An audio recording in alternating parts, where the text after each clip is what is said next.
Classification of data. The groups और classes of classification done varies. कई तरीक़ों से हम डेटा के को क्लासीफाई कर सकते हैं। मान लिया अगर बुक्स को क्लासीफाई करना तो उन्हें हम सब्जेक्ट के हिसाब से कर सकते हैं, हिस्ट्री, ज्योग्राफी, मैथमेटिक्स, साइंस। या फिर किसी और तरीके से जैसे कि अल्फ़ाबेटिकल ऑर्डर में भी इनको क्लासीफाई कर सकते हैं, और या फिर उनके पब्लिकेशन के ईयर से भी क्लासीफाई कर सकते हैं, और ये हमें अपनी ज़रूरत के हिसाब से निर्धारित करना होता है। और उद्देश्य के आधार पर भी हम इसको क्लासीफाई कर सकते हैं। मान ली क्लासिफिकेशन हमको अगर जब हम करते हैं डेट के आधार पर, तो वो क्रोनोलॉजिकल क्लासिफिकेशन कहलाता है। ऐसे क्लासिफिकेशन में हमें डेटा को अपने असेंडिंग या डिसेंडिंग ऑर्डर में करना होता है, या फिर अगर समय के हिसाब से करने तो साल, 3 माह, 1 महीना और 1 हफ्ते के हिसाब से भी हम उसको क्लासीफाई कर सकते हैं। मान लीजिए अगर हम भारत की पॉपुलेशन को दिखाना चाहते हैं या फिर साल के हिसाब से हम उसको क्लासीफाई करना चाहते हैं, तो उसका वेरिएबल क्या होगा? Population is a time series as it depicts a series of values of different, यानी कि हर साल कितनी बढ़ोतरी हुई वो कहलाएगा time series. In spatial classification, the data are classified with reference to the geographical locations. Spatial classification में डेटा को ज्योग्राफिकल लोकेशन के हिसाब से हम क्लासिफाई करते हैं, जिसमें कंट्री, स्टेट, सिटीज, जिला आदि हो सकता है। और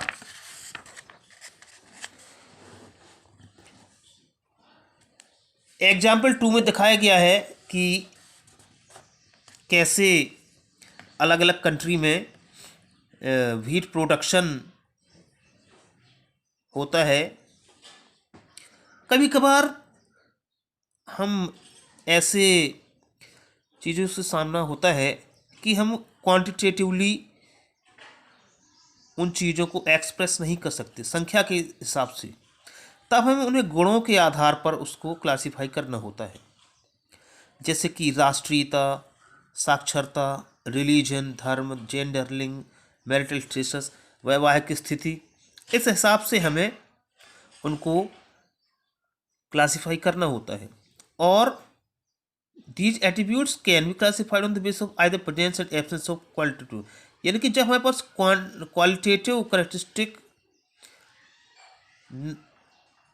होता है तब हम इसका यूज करते हैं, जब क्वांटिटेटिव डेटा हमारे पास उपलब्ध नहीं होता। इन द फॉलोइंग एग्जाम्पल, नीचे ये जो एग्जाम्पल दिया गया है इसमें दिखाया गया किस तरह से हम क्वालिटेटिव क्लासिफिकेशन कर सकते हैं।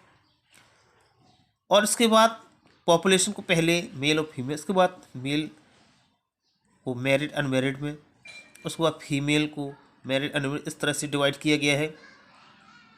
The classification at the first stage is based on the presence and absence of N attribute, यानी किसी गुण के होने या ना होने पर करते, जैसे मेल और नॉट मेल, यानी कि मेल और फीमेल। और उसके बाद उसको नेक्स्ट स्टेज पे हम करते हैं, जैसे कि उसको सब डिवाइड करते हैं किसी और दूसरे